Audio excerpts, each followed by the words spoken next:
Welcome. I wish to welcome everyone to the meeting and officially declare the meeting open at 9 a.m. Could I remind everybody that Council's ordinary meetings are open to the public and are also recorded and available for viewing after the meeting to provide access to all community members. Attendees in the gallery will be recorded. Acknowledgement. I wish to acknowledge the traditional custodians on the land on which we stand, the Gulnay people, and acknowledge my respect for their current and emerging elders and those in the dreaming, and thank them for their contributions they have made in building our community.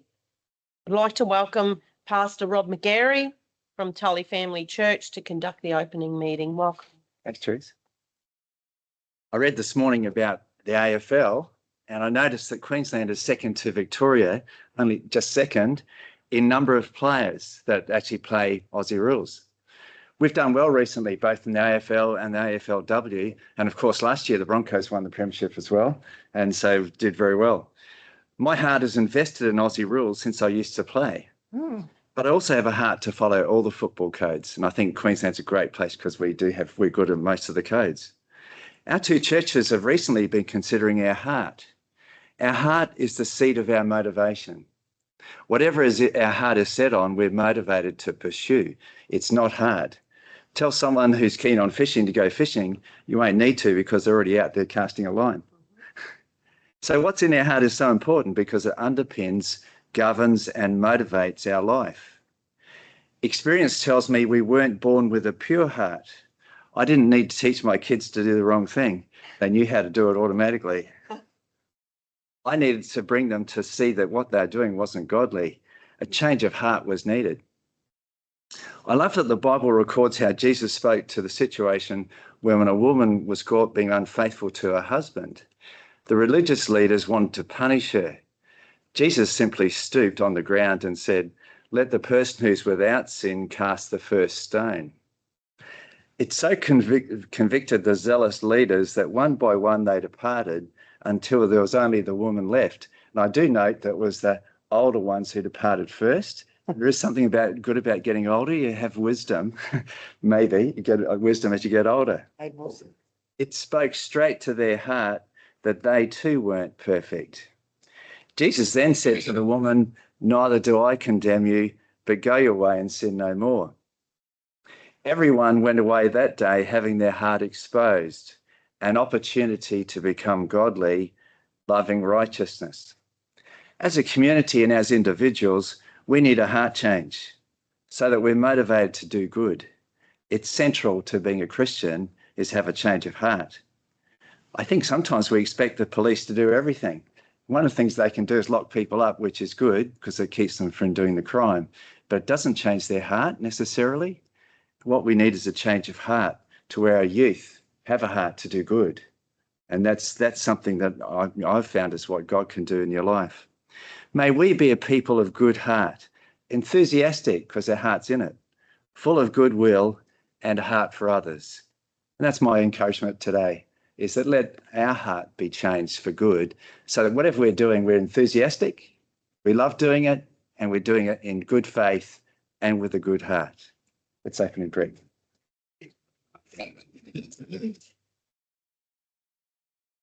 Heavenly Father, we just thank you that you came to change hearts. You didn't call us to be religious. You came to change us to be like yourself, righteous, having goodwill, doing good to others, loving people out of a genuine heart. And Lord, I just thank you today for the councillors who are here today, Lord, who are serving you and Lord, have a heart towards the community. And I pray, Lord, there'd be just such a good heart expressed here today, that people would be encouraging one another and would have good motives for whatever we're doing. And just thank you for each one. I pray your blessing would be here. Just bless this meeting. And Lord, encourage us to look to you, that to bring that heart change that you want in our lives. We just thank you now in Jesus' name. Amen. Amen. Thank you very much and enjoy your trip. Thanks, Terry. Have a good day. Good meeting. Thanks, Rob. We'll talk. We'll talk. Yeah. Thank you.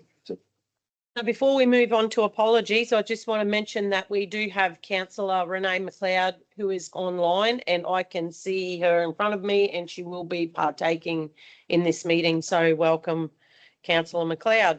Are there any apologies? Thank you. No. declaration of prescribed conflicts of interest or declarable conflicts of interest. I now invite those present to use this opportunity to make public any prescribed conflicts of interest or declarable conflicts of interest in respect of the items in the agenda. Councillors should use this opportunity to disclose and or comment on other councillors and or staff members and staff interests in accordance with the Act and regulations. Does anybody have anything to declare? No. Councillor Littlemore, the last item in confidential, doesn't he? Oh, You did. Through Yeah. the chair, we reviewed correspondence from back in July 2025, where it's confirmed that there wasn't a conflict of Okay. interest there. thank you. Thanks. Yes, thank you, councillor. It has been considered and Okay, I was just, I wasn't sure. Yeah, No, you have, I'm glad you brought it up. no, you have. Just in case. same thing, yeah, Yeah. yeah. Thank you for that clarification. Okay, we've got a special announcement this morning. A little surprise. Oh, Councillor Jeff Baines, 10 years of service. I would now like to present you, oh, Jeff, with a certificate of service for 10 years with the Cassowary Coast Regional Council. cool. Councillor Baines, today we acknowledge an important milestone, 10 years of service to the community. Come on up.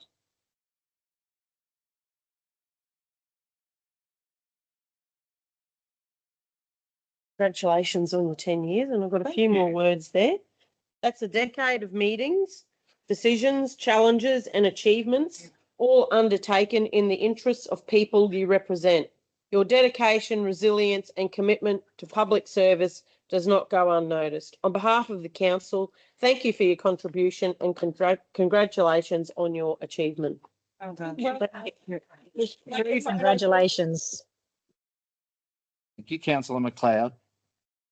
Well done. We keep it a secret. Sounded quite a shock. Very well done, yeah. Feels like yesterday. Seems like yesterday. Everything seems like yesterday, doesn't it?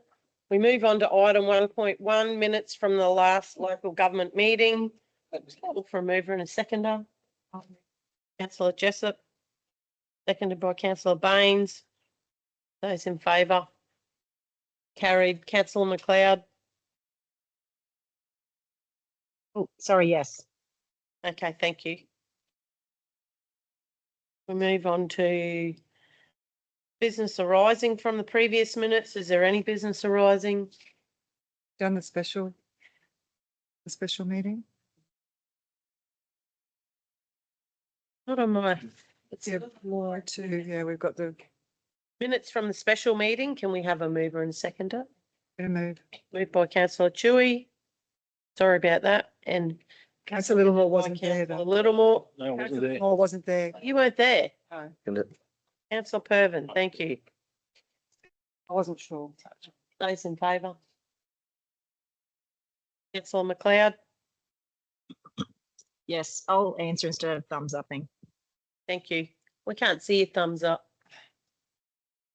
Push your thumbs up, see if it works. I did it twice, but it's not. Oh, yeah. Oh, there it is. Yeah, That's all right. Okay. I'll just speak. Thank you. Okay, so now we go to business arising. Is there any business arising? I might just, if I could just speak to it, yeah. Councillor Pervin? Just in relation to the special meeting, Feast of the Senses is actually being held this weekend. The events actually kick off tonight. That's all I really want to say. So good luck with their event that they've put a lot of time into organise it. Thank you. Nothing further. We'll go on to 3.1, Economic Leadership Committee meeting, and Ms. Clark will present. No, who's Appointment. gonna receive the minutes? I've got all. Oh, okay. And so there's a recommendation there, just that the minutes of the economic leadership. Do that pair in block cut. Yes, we can. The unconfirmed minutes of the following committees are received and noted. Economic Leadership Committee held 10th of February 2026 and Audit Committee meeting held 11th of March. Thank you, councillor Baines. Happy to second, Chair. Seconded by councillor Littlemore. Those in favour? Yes. Thank you. That's what I did. That's what I did. Sorry. Yeah, thank you, Tar. Okay, we're going on to 4.1 Kasserine Coast Tourism Funding Agreement, and Ms Clark will present. I'm moving one of the items and I've put it in the wrong spot. So thank you. Morning, councillors. Morning, Ms Clark. So through to the chair, today I'll present the Kasserine Coast Tourism Funding Agreement for 2026 through to 2029. This report seeks council endorsement of a new 3-year funding and service agreement between Kasserine Coast Regional Council and Kasserine Coast Tourism. The proposed agreement reflects a strategic shift toward a more sustainable, performance-based tourism delivery model, aligning council investment with real measurable economic outcomes. The agreement is structured around 3 core objectives, being a smarter, more integrated business servicing model, targeted destination marketing that delivers measurable returns, and a sustainable tourism organisation with reduced long-term reliance on council funding. There are key structural changes throughout the agreement, and these include relocation of Mission Beach Visitor Information Centre through to the Village Green Precinct, a staged approach towards commercial sustainability of visitor servicing operations, and implementing of clear key performance indicators tied to performance outcomes and reporting. The agreement establishes a transition pathway that focuses on improved visitor servicing, stronger marketing outcomes, increased industry engagement, and improved financial sustainability. Council funding will be linked to agreed performance metrics, ensuring greater accountability and measurable return on investment for council and the local tourism industry. The agreement establishes a pathway toward greater financial sustainability for Kasserine Coast Tourism in the hope of reducing long-term reliance on council funding. And this will be achieved through increased retail and commission revenue, growth in membership engagement and participation, stronger governance and reporting structures, and performance-based funding models. A staged revenue sustainability target has been established for the Mission Beach Visitor Information Centre, increasing from 30% cost recovery in year 1 to 70% by year 3. The proposed funding breakdown is year 1, 340K of base funding, year 2, 309K of base funding plus a $10,000 performance payment, and year 3, $226,600 of base funding plus a $55,000 performance payment. Under the previous agreement, council allocated $340,000 per annum for 3 years, totaling $1,020,000. However, additional costs for repairs, maintenance, and depreciation on buildings brought the actual expenditure closer to $413,000 per annum. The new agreement represents a significant reduction in council's financial commitment, with total funding for the 26 to 29 period amounting to $930,600, including the performance payments. This is a reduction of $308,400 compared to the previous agreement's actual expenditure. This is a shift towards performance-based funding, ensuring that additional payments are tied to measurable outcomes, incentivising CCT to deliver stronger results. By aligning council's investment with measurable outcomes, the agreement ensures a more efficient and accountable use of public funds while supporting the growth of the local tourism industry. The recommendations today are that council approve the Kasserine Coast Tourism Funding and Service Agreement for 26 to 29, endorse the key performance indicators that are outlined within the agreement, authorise the Chief Executive Officer to make minor administrative changes to finalise and execute the agreement with Kasserine Coast Tourism, and request the Chief Executive Officer investigate future opportunities for Tully Visitor Information Centre, including potential commercial uses. Chair. Councillor Littlemore. Chair, I think this is brilliant. Absolutely must congratulate the staff on the job they've done. And I also have to congratulate the Kasserine Coast Tourism because they have been a willing participant in the negotiations, come to the party and deliver better outcomes. So the council not only has savings, but they're incentivised to do better. So everybody's a winner here, and I'd like to move the motion, please. Thank you. They've incentivised to become self-sustainable in the long run, which is a good thing. Thank you. Through the chair, I just have a few questions, if I may. Councillor Chu. So, Ms Clark, Councillor Littlemore touched on the collaboration. I have had a concerned resident, ring me asking me the process. So it was a joint effort, and it was their instigate this? This was their plan moving forward of Cassowary Coast Tourism's plan? Yes, so through to the chair. It certainly was a joint and collaborative effort, and listed in the consultation outlines the steps that were taken. But to give a summary of that, very initially, Cassowary Coast Tourism came to us with a proposed, I guess, dream of what their funding model would look like.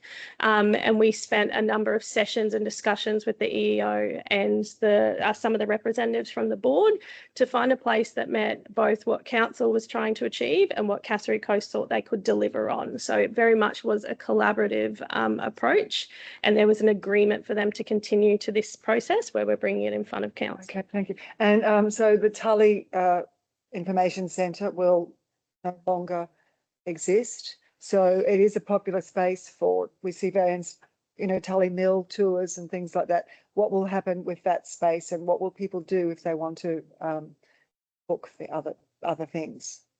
Tully. I can get that. So through to the chair.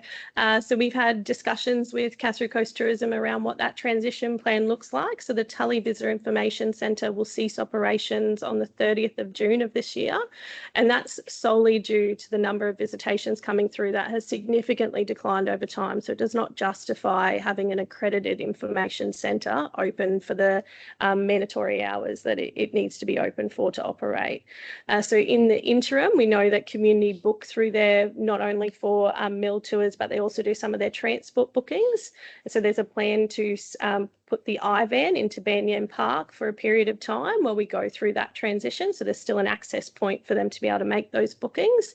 And then the further plan would be moving to satellite operations of visitor information servicing, and that would be in commercial premises. Okay, thank you. I was going to say, could you just elaborate on what that means? So that would entail somebody taking on, like a business that's already established, taking on similar to what Oliveri's doing in Innisfail. Yeah, Yeah. so there are a number of them across the region, but it would be a White Eye, which is not an accredited Yeah. information centre. So it's just like a brochure stand where they can advertise some of the things that are happening. And there would be like QR codes and things to do online bookings through a commission-based platform to CCT. So they would still handle those bookings, but it would drive your foot traffic back into your CBD as well. Yeah. So who actually owns the building that CCT in Tully currently sit at?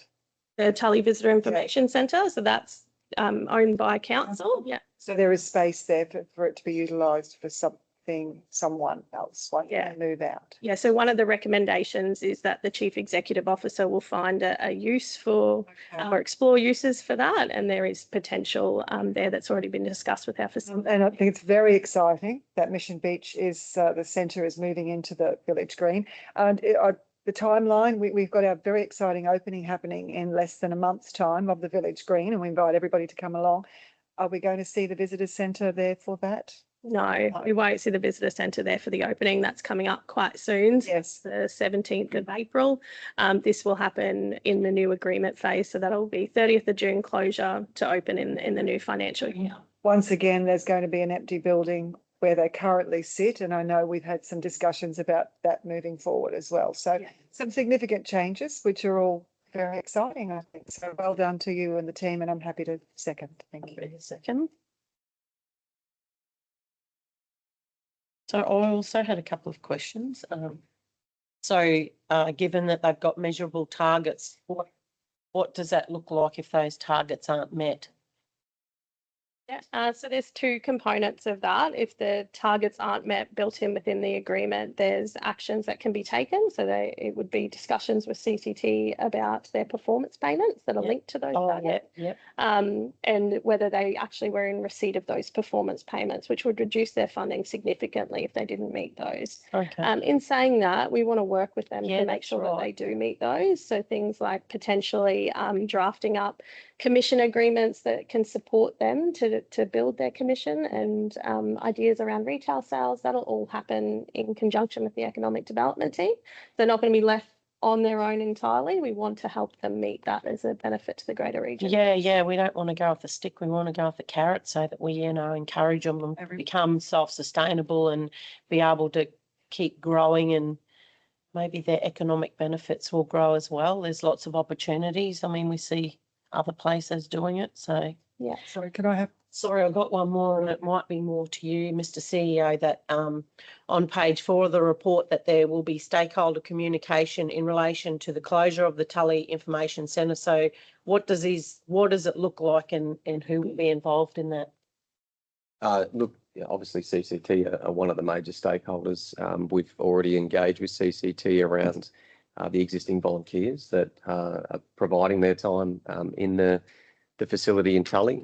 They are Mission Beach based, and there's a real opportunity to continue to support those individuals to provide those services, but out of this new site in Mission Beach, set in the village green with a beautiful view looking down the village green to the to Mission Beach itself.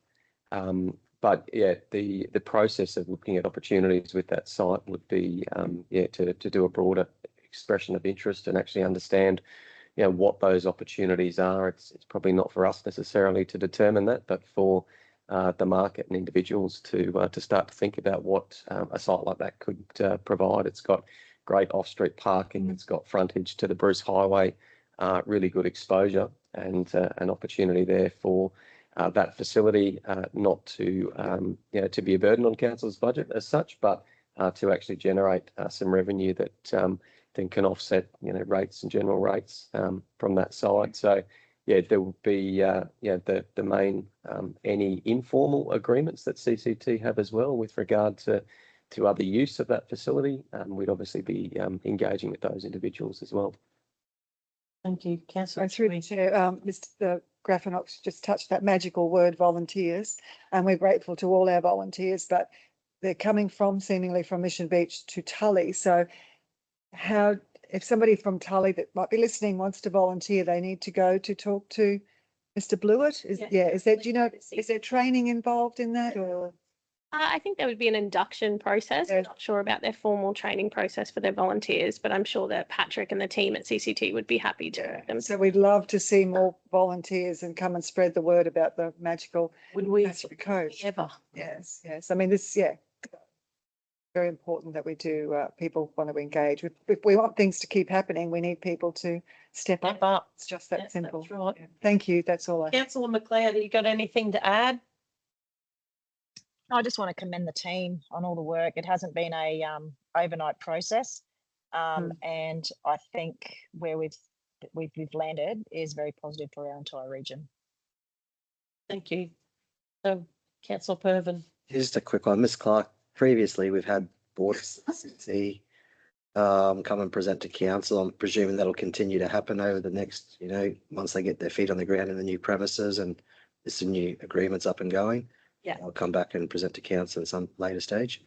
Yeah, so through to the chair, the agreement includes quite a structured reporting process to what was previously undertaken in the last agreement. So there's quarterly reporting, there's annual reporting, there will be presentations to council, but there'll also be submission of formal reports. Okay. And I guess that helps us to be able to calculate those performance-based payments and making sure that they're meeting all those measurable targets, and then that will come to council for consideration. Right, thank you. So I've had a mover and a seconder, so we'll go to the vote. So those in favour? Yes. Councillor McLeod, thank you. All in favour, thank you. And back over to you again for the Cardwell Gateway, I believe. So through to the chair, today we'll be presenting the Cardwell Gateway Precinct report. And before we continue any further, given the meetings are open to public, I'd just like to highlight that Cass Sheehan from Cardwell Mountain Bike Inc. is here in the room today. And she has been a key driver in the establishment of where we're at today with this report, and a huge supporter of mountain biking for the Cardwell area. We've also got a apology for Chris Moriata from Girigan Aboriginal Corporation, who is unable to make today. So this report presents the completed business plan, trailhead concept, and branding and content development for the Cardwell Gateway Precinct, which includes Cardwell Trails project as a key feature. These deliverables build on the previously endorsed feasibility study and business case and confirm strong strategic alignment with local, regional, and state tourism and economic development priorities. The Gateway Precinct vision positions Cardwell as a vibrant, multifaceted destination, leveraging its unique location between two World Heritage areas and its natural and cultural assets. The precinct integrates the Carbal Trails project with the other complementary activities, including walking, trail running, cultural tours and community events to create a diverse and sustainable tourism offering. The business plan demonstrates clear economic, social and cultural benefits for the region, supported by growing demand for nature-based tourism. It outlines commercial opportunities, governance options, risk management measures and an implementation roadmap designed to achieve long-term financial sustainability. The trailhead concept proposes a functional, culturally informed trailhead adjacent to the Carbal pump track, providing essential infrastructure and future opportunities for commercial activation. The branding and content development scheduled for completion in 2026 will establish a cohesive visual identity and promotional assets to support future marketing and investment attraction. Together, these works provide a strong foundation for progressing to stage 3, which is detailed design, approvals and due diligence, for which external funding has been sought.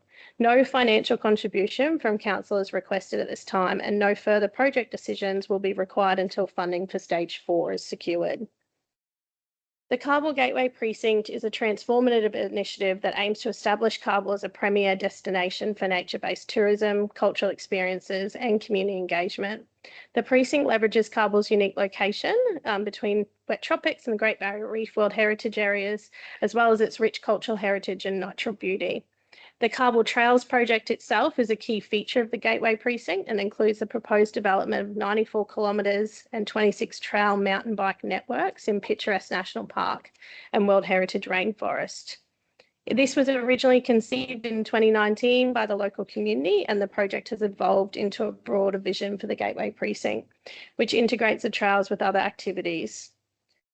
2 supporting projects were also progressed alongside the business plan, which was the trailhead concept and the Carbal Trails branding and content.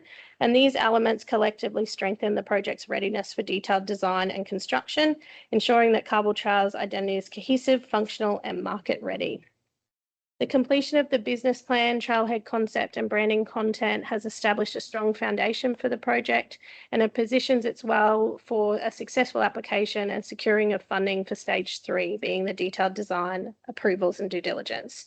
These preparatory works provide the necessary strategic, conceptual and promotional context to support funding applications and demonstrates the project's readiness and feasibility.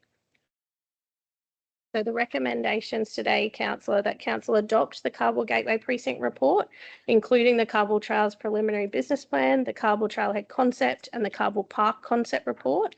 It acknowledges the submission for funding to the Regional Precincts and Partnership Program for stage 3, which is detailed design approvals and due diligence, and delegates authority to the Chief Executive Officer to continue progressing implementation steps that are outlined in the Carbal Gateway Precinct report.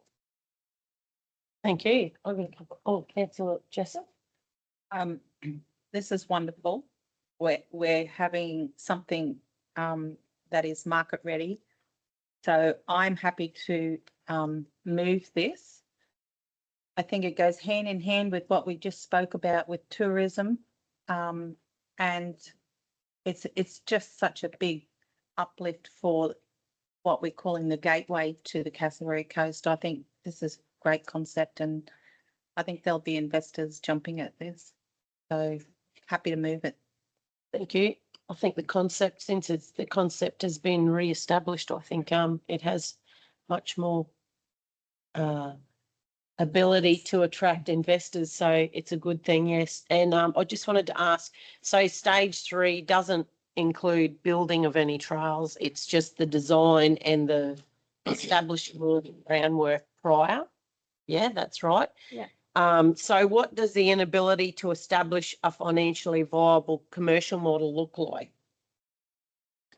Through the chair, what does the inability? Yeah.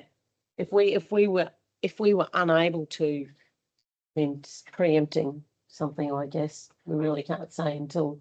Look, through the chair, we would de-risk this project for a proponent that was looking to come in and de-risk that by having made sure that all the environmental constraints that come with this project are considered, making sure that relevant, planning approvals as far as the development of that site have been considered and progressed, and any of the heritage and cultural considerations with regard to the trails and the trailhead as well have been considered. So effectively the intent would be to have a very low risk opportunity that we would put to the market. And I think from a timing point of view, seeing the Queensland government step in with the PPDA of Port Hinchinbrook, the dredging works, progressing within the next 6 months down there, is going to mean that, this is going to be a very attractive opportunity for someone.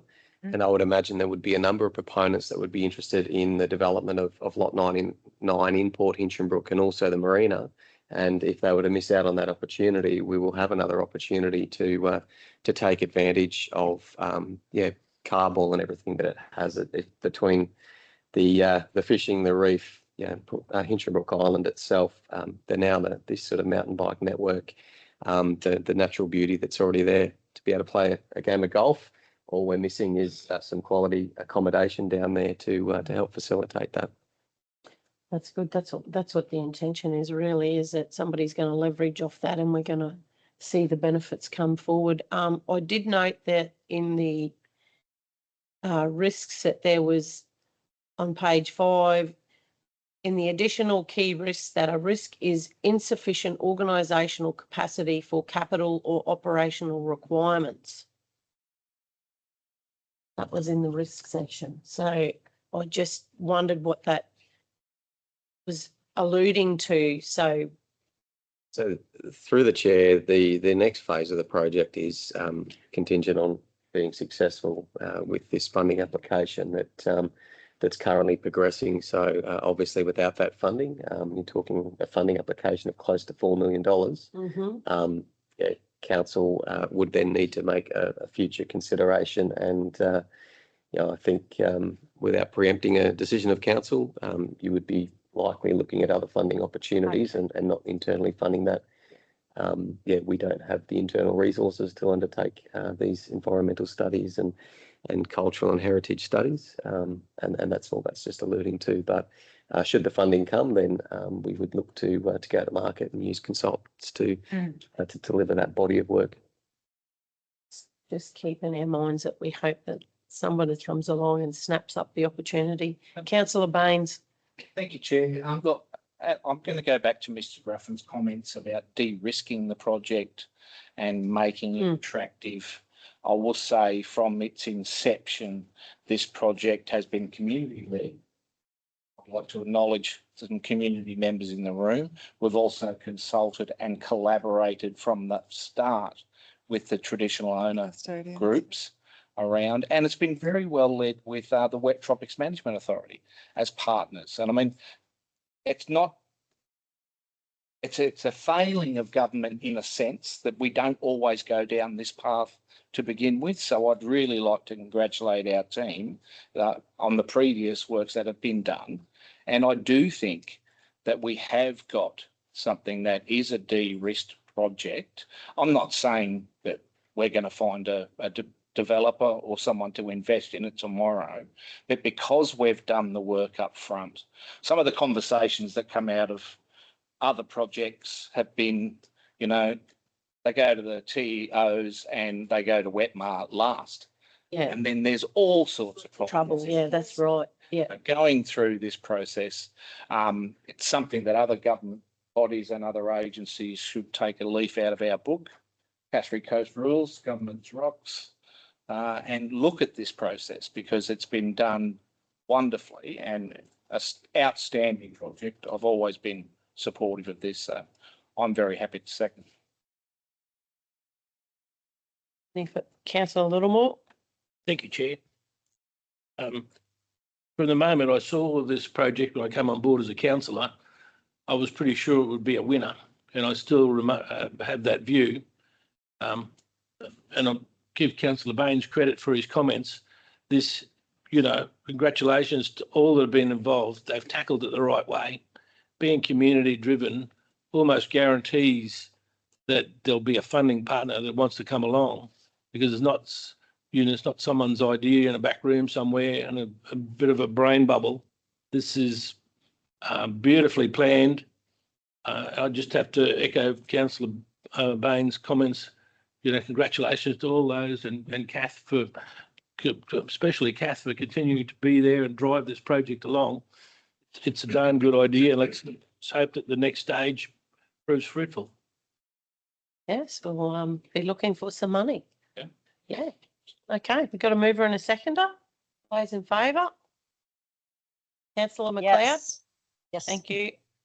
Doing a bit of a jump in the agenda now, we're going to bring forward item 6.2, lease agreement, and Mr. Valente will present. You, Ms Clark.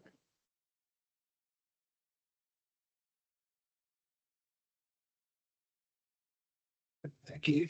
Good morning, Madam Mayor, councillors, Mr. Ruffin, and congratulations, Councillor Baines, for your 10 years of service. Thank you very much.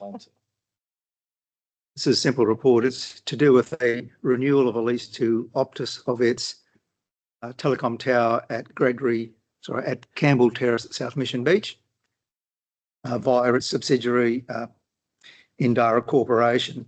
Optus have occupied that site for 20 years and require a new lease, which are 2 sequential leases of 10 years each.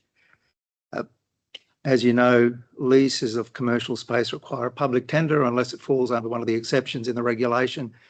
The exception we rely on is if, under the regulation, if it's a lease for the purpose of a telecommunications tower, the rent is in consideration to or equal to the market value as assessed by a registered valuer, and the council resolves to grant the lease and apply that exception.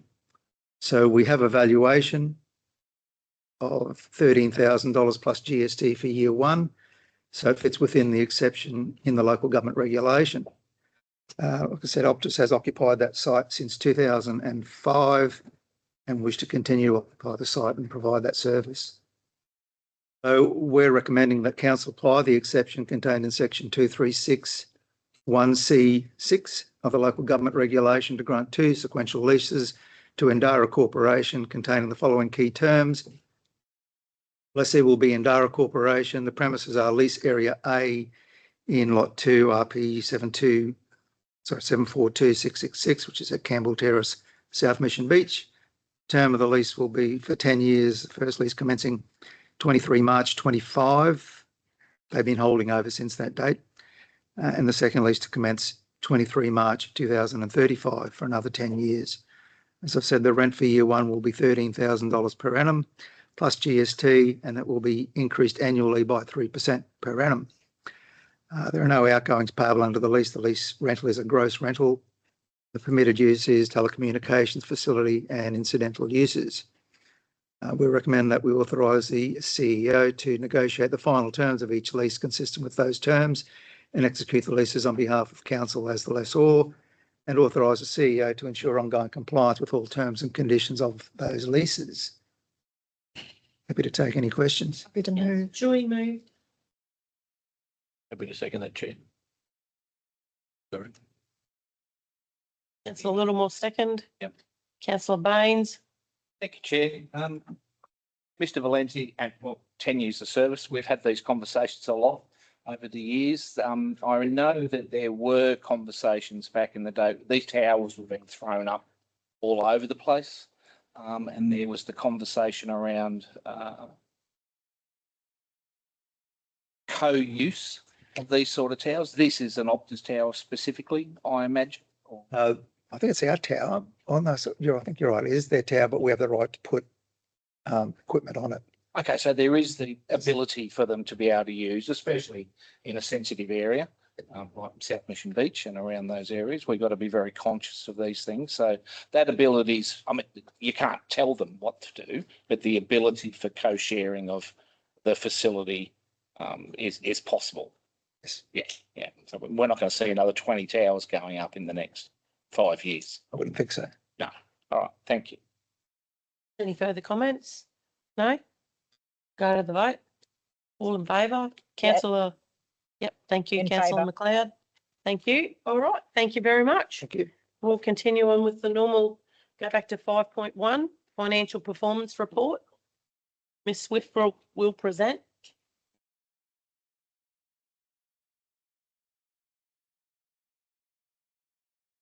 Councillors, morning. Morning, Ms. Swift. So this is the financial performance report for February 2026. The Chief Executive Officer is required by Section 204, Paragraph 2 of the Local Government Regulation 2012 to present the financial report at a meeting of the local government once per month. The purpose of this report is to promote sound financial management and accountability by presenting Council's financial performance for the year to date versus your budget expectations as at 28th of February 2026. Financial performance highlights include the following. Operational revenue year to date is 106.3 million, with a favourable variance compared to budget of 386,000. Operational expenditure year to date is 83.1 million, with a favourable variance compared to budget of 11,000. This results in an operational profit year to date of 23.2 million, with a favourable variance compared to budget expectations of 398,000. Total capital expenditure, including commitments, represents 69% spent of the $87.7 million budget, and the end of month cash balance is 80.5 million, which includes $35 million of fixed term investments. Some points of note from the financial report. Council adopted the 2025-26 budget on the 25th of June 2025 and approved amendments as per BR2 budget review on the 26th of February 2026, which are reflected as the budget in this financial report and the attached financial report. In terms of revenue, fees and charges revenue is greater than budget expectations year to date by 167,000, mainly attributable to transfer station fees being greater than budget by 108,000 year to date. Operating grants and contributions are under budget by 102,000, mostly due to the timing of works as outlined in this report and as discussed in previous months with this council. Other revenue is greater than budget by 248,000 for the year, and sales and recoverable revenue is 102,000 under budget year to date, with the variance primarily attributed to a milestone claim for Department of Environment, Tourism, Science and Innovation, coastal recovery works being greater than budget, offset by a timing difference in invoicing for road maintenance performance contract work. Materials and services is under budget by 771,000, and this relates mainly to timing for emergent works related contractors, plant hire and other materials. Depreciation is over budget by 650,000, and we've discussed this in previous meetings. And in terms of capital items, our capital grant revenue, there are a number of projects showing a variance to year-to-date budget, and these are mostly due to timing of construction works. There is a full project listing of capital projects contained within the attachment to this report, with 40.7 million of the total 87.7 million capital budget spent. And when we include commitments, this equates to 60.5 million of the total 87.7 million capital budget spent, representing 69% of the total budget, with 67% of the year elapsed. Areas of budget risks and opportunities that can impact the financial results are listed within this report, with a focus on depreciation as discussed in previous months. So in terms of the recommendation is that Council receive and note 2025-26 financial report for February 2026. Good, thank you. Happy to move that, Chair. Happy to move it. Thank you, councillor. Bring the pause then, wasn't it? Yeah, it was. Everyone was looking at their computers. I was waiting for someone to, you usually have a question. Councillor Pervin? Yeah, yeah, just a question. Everybody knows at the moment we've got the risk of fuel and stuff like that starting to play an issue. For some of our capital works, I know there's been some quite high price escalations in relation to bitumen and things like that. Mr. CA, is this going to affect us greatly with some of these unstarted, unfinished jobs that are due to commence, like Grenadilla Road, Scoogall Road, things like that? Through the chair, we have been out to tender for those projects, and we know that there are probably some challenges there. I think becomes a decision. Thankfully we've completed our reseal program for this year, so that's a $2 million program. That bitumen's down on the road and at previous costs, but yeah, we're seeing significant price increases at the moment around bitumen, obviously fuel, we've seen PVC pipes increase upwards of 30%. So will it have a budgetary impact? No. Will it mean that we may need to consider, some of these projects, whether we need to defer due to some of that price escalation, will be a matter for council to consider. But as we work through our budget process for next year, teams are already starting to factor in some of these price escalation into their estimates. So unfortunately, it just means that likely we will get less work completed for the same amount of money next year. But some of these works are critical renewals, and they need to proceed. And deferring is not necessarily really going to help the cause if the continuation of the fuel crisis keeps going up, because there are reports out there that it's going to get a whole lot worse. So we could be shooting ourselves in the foot if we defer it for too long. But anyway, it's just hard conversation. Councillor Jessup. Yes, thank you, through the chair. It's funny you say that, because I heard Chris Bowen on the news earlier today saying that we have more oil in the country now than we did 4 weeks ago. So don't know where that comes from. But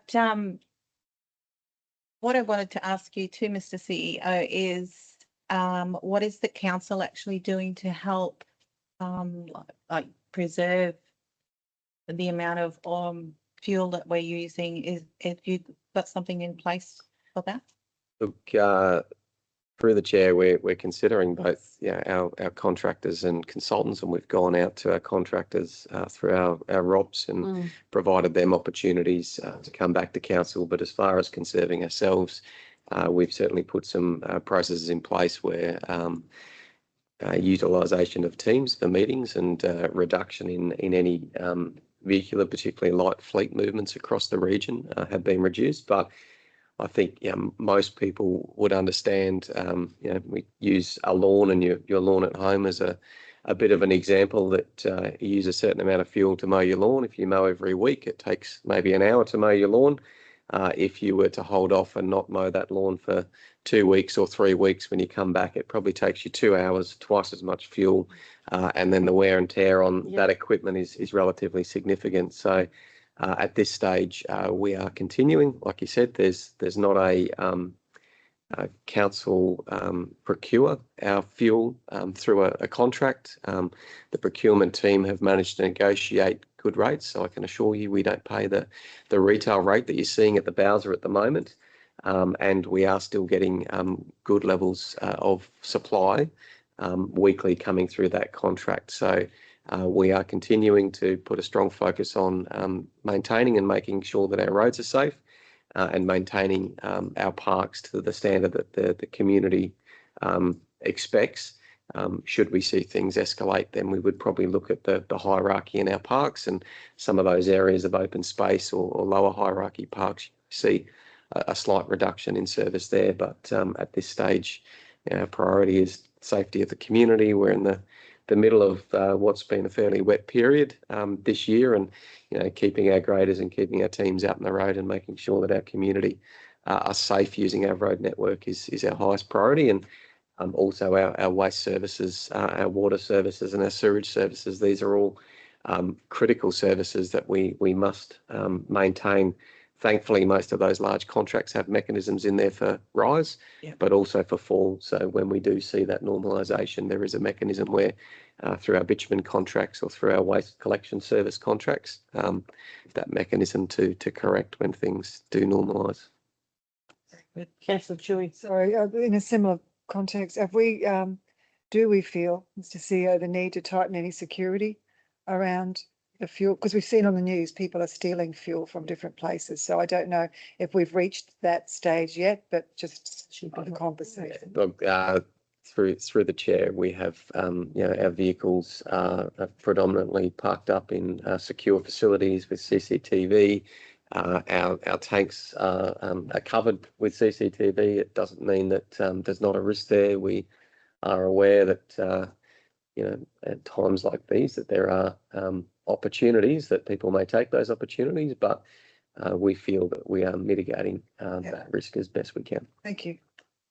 Very good. And one last thing, you know, if anybody really wants to know what council is doing, I encourage you to go and have a look at the finance report attachment, because in there are pages and pages and pages of all of the projects that have been approved and have been funded to be done. And it's quite an exorbitant list. And, you know, people say, what do we do? Go and have a look at that list and you'll see exactly what's happening. A lot of it's not, you know, big shiny stuff, but there's a lot of water mains and sewage renewals and things that are necessary in there. So yeah, and there was one that I wanted to point to, and that was the sand groin at Cardwell.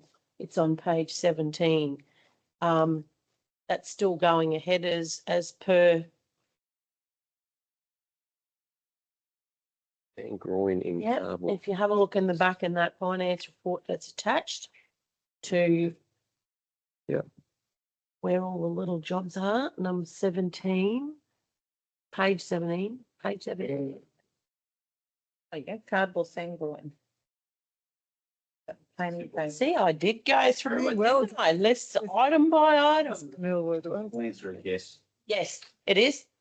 Do we have, there's no time frame on it? I would have to take. Get back to me. All right, okay, thanks. Sorry about that. It was just something that poked out at me when I was reading through it. So if I could get somebody to come back to me on that, that would be great. Thank you. So we've got a mover and Councillor Baines is going to second. All those in favour? In Councillor favour. McLeod, thank you. Okay, thank you very much. 5.2, over to you, Mr CEO. Through the chair, on the 28th of November 2025, the Local Government Remuneration Commission concluded its determination of the levels of remuneration for mayors, deputy mayors and councillors of local governments. The Commission's recommended an increase of 3.25% from 1 July 2026. There's a recommendation there, and that is that Council resolves to adopt the remuneration schedule as determined by the Local Government Remuneration and Discipline Tribunal and approve the payment of superannuation contributions for councillors at a rate of 12% of the base remuneration. Councillor Littlemore, Chair, I'm happy to move the resolution. thank you. Councillor Jessup, you happy to second? Good, good. Those in favour? In Thank favour. you. Thank you. You, Okay, over to 5.3. Ms Kerr will present policy review. Does anybody need to have a break? No, keep going. looking at me. Do this one first. Good morning, everybody. Good morning. Morning, Ms Vic. Thank you. This month's policies. Today I'm presenting the council meeting standing orders and procedures policy, the related parties disclosure policy and the tree management policy. The purpose of the standing orders and meeting procedures is to provide a clear and consistent framework for the conduct of council meetings. Council is aware of the Local Government Empowering Councils and Other Legislation Amendment Bill 2026 being passed through Parliament on 5th of March, and that bill is now awaiting, I have a typo in my, now awaiting royal assent. However, to ensure good governance, officers are recommending this policy be adopted now, acknowledging further amendments will be required upon royal assent. So, Ms Kerr, when you say that, what do you mean by further amendments will be required? So through the chair, the Empowering Councils Amendment Bill has some amendments to councillor conduct, which is referred to in our council meeting standing orders and procedures. So there'll be further amendments required. Thank you for that. As far as councillor conduct is concerned. The related parties disclosure policy is to ensure related party relationships and transactions are adequately identified and disclosed to meet the objectives of the Australian Accounting Standards, while also considering the Information Privacy and Right to Information Acts. And the tree management policy, no recommended changes to that policy, but however, that policy is to provide commitment to the retention and effective management of the region's public trees, strategic direction in relation to planting of new trees, continued maintenance, management and protection of trees located on council-controlled land, addresses key recommendations in the Local Government Mutual Services Tree Risk Management Guide, and strategic direction for implementation of our local law number 4, local government controlled areas and roads. So the recommendation is that council adopt the following policies: council meeting standing orders and procedures, related parties disclosure policy, and the tree management policy. So I just got a question before we move on. So the order of business is different to council meeting procedures and standing orders, isn't it? It's different again. So through the chair, in our council meeting standing orders and procedures, we have a suggested order of business, Yes. but it can be flexible and fluid as the chair requires. So where would I look to have an amendment made in there? That would come as a separate item. Today is thinking. Well, it doesn't have to be today, but yeah. Certainly make an amendment today, or move a motion to make an amendment today to those, to the order of business. I just Like me wanted to find exactly where in the document. It's section 5, order of business, page, 283. thank you. That's where we list the opening of the meeting, the opening prayer, the attendance policies, disclosure of interests. That's what you're referring to. And then the agenda itself is section 6, the notice of meeting, minutes, business arising. Is there something particular? Yeah, no, well, Opening of the meeting? yeah, opening prayer where it says periodically, and then it's got an acknowledgement of country. I wanted to have in brackets after acknowledgement of country that it would be at the discretion of the chair in brackets. Through the chair, So could raise a would I- point that acknowledgement of country is reflected in our welcome to country policy. So we it would- relates back to we that. would need Okay, to that's amend all right. that policy, which then would flow into this document. Okay, I can have a look at that. Thank you. We'll leave it as it is. I presume that'll be coming to us again, not too far away as you announced with the amendment to this bill. Is that, Through the chair, the welcome to country policy. no, just standing orders and Yes. Yes, Correct. it will come back again, yeah. Yes. Yeah. Through the chair, the state will likely provide and update their own model policy. So we'll wait for that model policy Yeah, to come okay, out. fair so we enough. can align with what the state is suggesting, particularly around those conflict of interest provisions. it's not really worth changing anything at the moment because it's all going to be, It's all up in limbo, yeah. And look, through the chair, the order of business can be determined by a resolution of council from time to time. It says in the current standing orders, can also move a procedural motion at any point to change that order of business. But yeah, absolutely when it comes back. like taking the horse before the cart at the moment, doing anything. Okay. I think it's like taking the horse before the cart before the horse at the moment. If you change it. That's a little more. Thank you, Chair. So, Ms. Kerr, when are we likely to, when is the welcome to country policy up for renewal? Sorry if I'm putting you on the spot there. The chair, I think we probably looked at that back in 2023. So I think it'd be a 4-year review. So it would be coming up in the next 12 months. We could start to workshop that with council. Through the chair, I can have a look.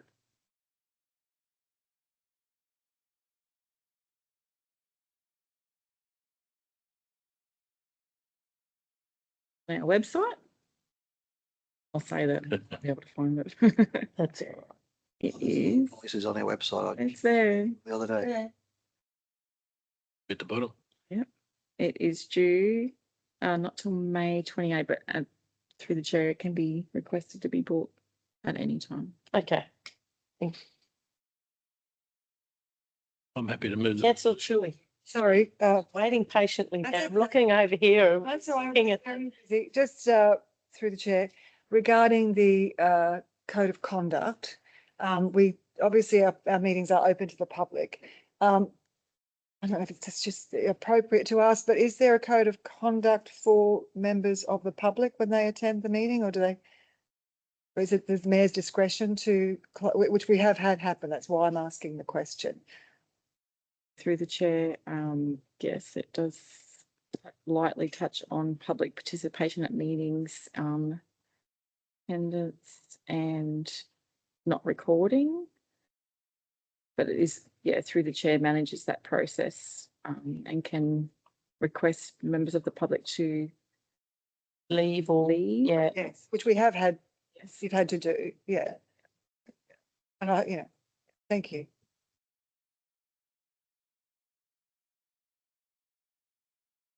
It really is through the chair to manage that, any Yeah. disorderly conduct. Yeah. Thank you. Happy to second. I move to. Moved and seconded. Very good. Reason and record it.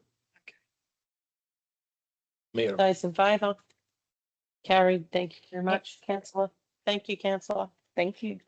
Thank you, Ms. Curtin. In favour. 5.4 subsidiary water meter policy. Subsidiary. Yeah. Got it wrong again. Subsidiary. Sorry, Mr. Page. You can repeat it now, right? It'll be wrong. We make a meal of it too. Oh, Good morning, Mr. Mayor, CEO, councillors. Mr. Page. So this morning I'm presenting a report on subsidiary water meter policy. So this report presents the subsidiary water meter policy and supporting technical specification for council's consideration. This is a new policy and it establishes clear requirements for the installation and management of subsidiary water meters in developments with multiple meterable premises. Following changes introduced in the Queensland Plumbing and Wastewater Code, new developments are required to install individual sub-meters behind a master meter, allowing council to bill individual property owners based on their actual water consumption. The policy provides guidance for developers, property owners and industry professionals and supports a fair pay-for-use water charging system. So just a quick bit of background for everyone. Prior to these changes introduced via the Queensland Plumbing and Wastewater Code from the 1st of January 2008, it was not mandatory to install water meters within residential and commercial developments that contain multiple meterable premises. This meant that in most circumstances, individual premises owners had no knowledge of their individual water use and consequently may not have been encouraged in their attempts to reduce their individual consumption. As from January the 1st, 2008, it has been mandatory to install meters to all meterable premises. For developments with multiple meterable premises, this requires developers to establish sub-meters to each premise behind a master meter installation. A sub-meter installation results in CCRC establishing a sub-meter network for the purposes of billing because each sub-meter is supplying an individually strata-titled unit. This enables CCRC to directly charge the owners of separate premises for their actual water consumption. So the objective of this policy is to provide a comprehensive policy framework for property owners, developers, hydraulic consultants, plumbers, and CCRC customers to understand our requirements regarding the sub-metering of individual premises for new developments and existing developments if the management or owner of the complex decides to install sub-meters, and also enhance the effectiveness of CCRC's water charging system by permitting pay-for-use for qualifying customers or consumers. So the recommendation I'm bringing today is that council adopt the subsidiary water meter policy. thank you. Councillor Jessup. Thank you, Mr. Page. What about, we're talking about new apartments or new areas. What about the communal areas like swimming pools and then maybe communal hot water systems and things like that? So How does that get measured? to the chair, the policy does touch on hot water systems, but for communal areas, generally there'd be a master meter. So, and then behind that sub meter. So we'll bill the consumption for the master meters that will cover general areas such as irrigation of gardens and so forth, which may be in a complex. So for your pools, within the complex, for any irrigation of the garden, that master meter be billed as well. So that consumption through or water through that master meter will be X, but then you've got all the sub meters as well. So they'll add up to a value, the master meter add up to a value. So that way the body corporate or that entity will know what the difference is and they can then look at their usage in that general area. Sorry, I'm still not really getting it because I know it's going through that master, but most places, like an individual home, for instance, has their water meter and their inlet straight into their property. Okay. does everything. But they're putting sub-meters in. Yes. So how does, Multi, Chair. It's multi-dwelling. multi-dwelling. it's a multi-dwelling property, so it's only one master meter though? Through the chair, for a multi-dwelling, there'll be one master meter. So the water will go through a meter, and then post that meter, it will split and go through each of the individual sub-meters for, for a triplex. Each of them will have an individual meter, so they know exactly what their consumption is, but there'll be a master meter as well, because between the master meter and these sub-meters, there could be Ofcus, which does sprinklers for that entity or a pool, and that's also billed. So they understand their consumption in that area. Body corporate. Yes, got that now. Thank you. You're welcome. Councillor Baines. Thank you. And it's probably further on. So for an owner who is renting properties in, say, 4 flats, let's say, they'll be charged on the master meter usage, yes, and then they can ascertain what the other individuals are utilising. We won't necessarily be sending a bill out for the people who are renting the individual premises because they're just renting. Yeah. So that bill will go to whichever entity. That comes off the Whoever meter. the owner is, yeah. That comes off the master. There could be, if there's sub-meters, Yeah. Installed, they will be sent as well, so they can see. So they So give, it's- so so if you owned it, Yeah, so if one person owned all 4, they will be sent the bill for All 4. meters, yes. But then they can look at the individuals. Well, they'll have that available to them, yes. because then if one unit had a leak, they wouldn't be able to point out which one it is because it'd be beyond that sub-meter. Go and say, Mrs. Smith, you got a leak. Or, we need to get into your unit because we need to fix a leak or, sorry. Got it. No. Yeah. It's just trying to confusing. reiterate it so people understand. Yeah. Councillor Pervin. This is in retrospective. You won't be going out to old dwellings, like it's more of a new build. For the chair, no, it's obviously if a owner would like Wants to it? install it, then they can, but they have to consider just the cost of doing that because it's not just meters, it's a lot of internal plumbing they may have to install as Oh, well. yes. So it's up to them, but it will not be enforcing anything pre-2008. Okay, thank you. You're welcome. Councillor Littlemore. Given those explanations, Chair, I'm happy to move the motion. I'll second. You'll second it. Thank you very much. Seconded by Councillor Pervin. Those in favour? Make sure it gets up first. Favour. Thank you, Councillor McLeod. Okay, we're just going to take a 5-minute break now. Thank you. Thank you. Okay, so welcome back. We're going to move on to 6.1, the maintain road network, and Mr. Goodman will present.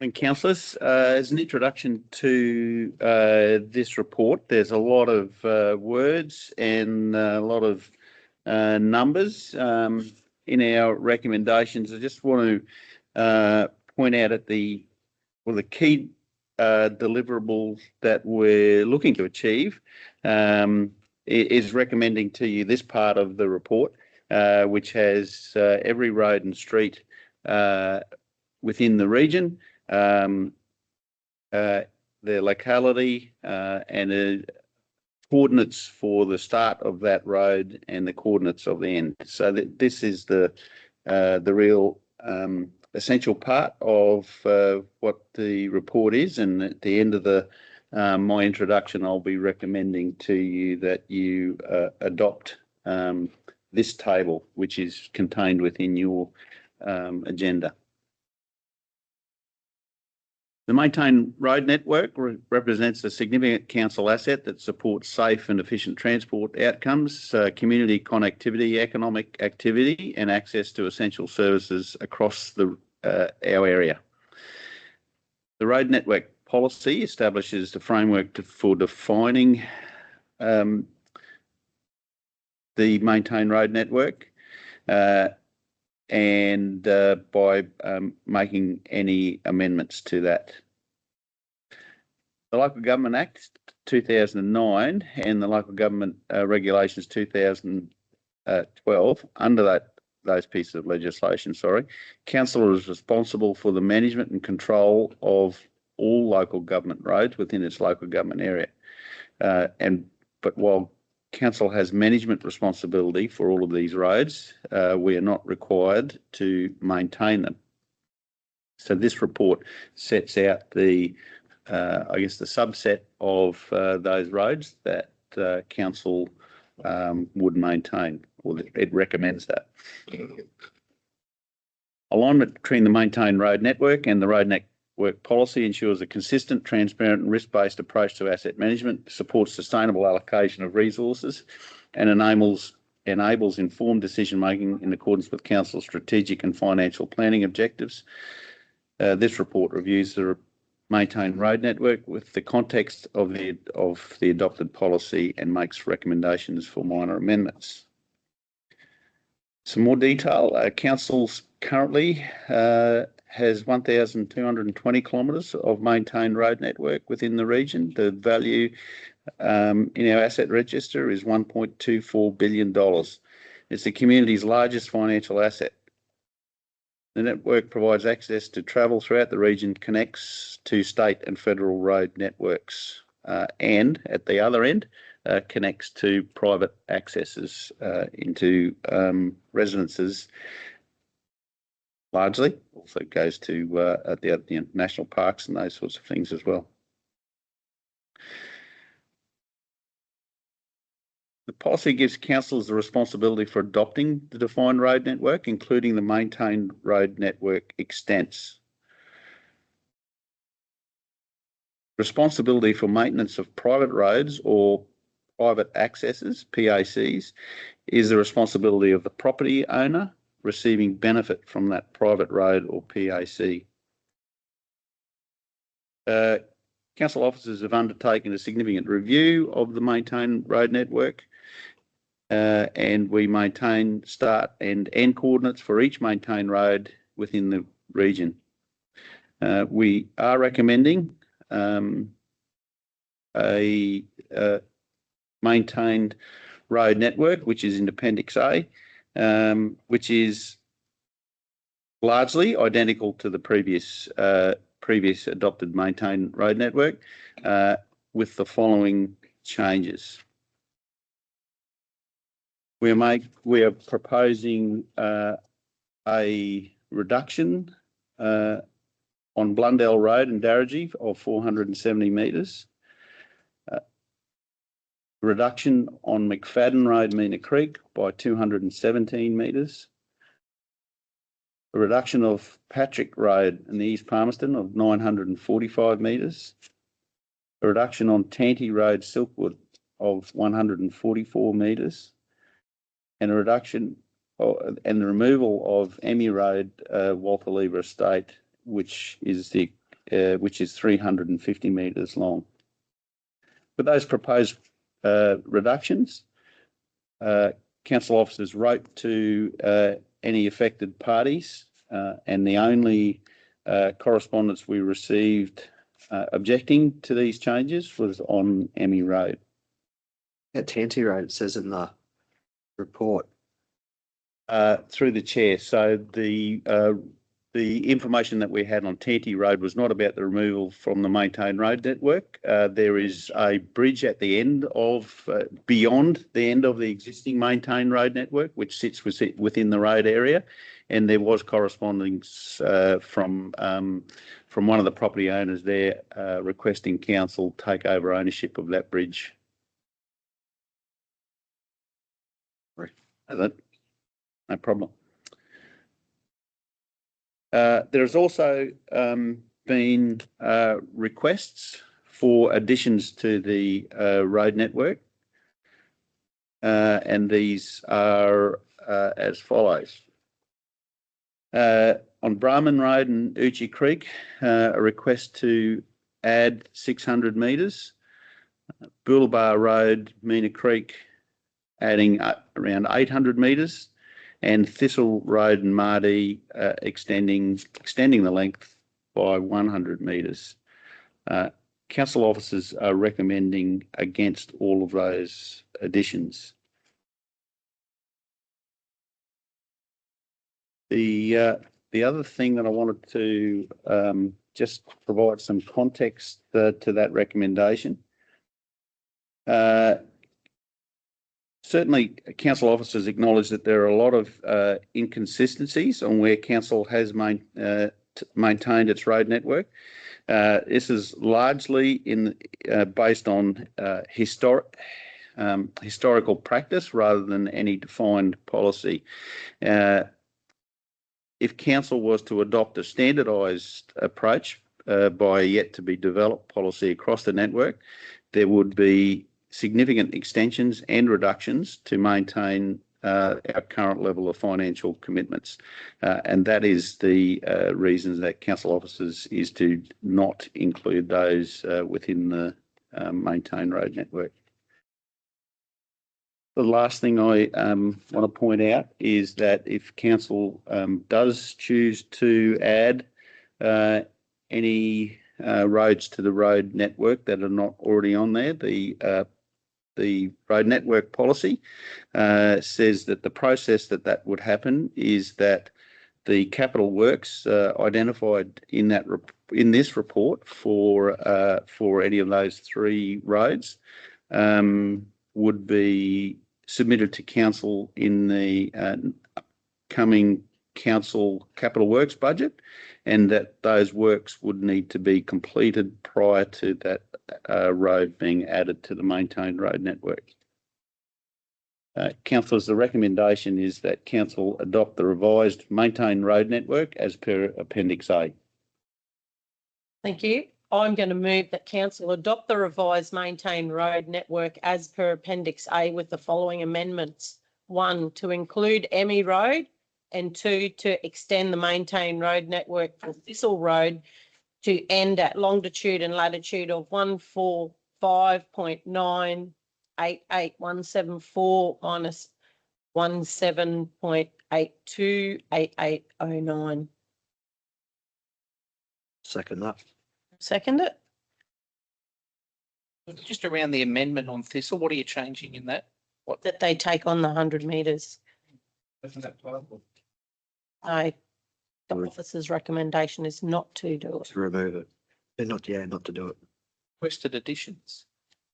So But they weren't. it was a request, sorry, through the chair. It was a requested addition that we have investigated and we are not recommending it. Okay, I'm with you. So you moved it, seconded it, Nick? Through the chair, can I just, before we, can I just suggest, Mayor, that the proposed motion should include the start and end coordinate. Oh, for the other for Emmy Road. Okay, yeah, sure, I can do that. But I'm happy to I've provide. got it right here. Yeah.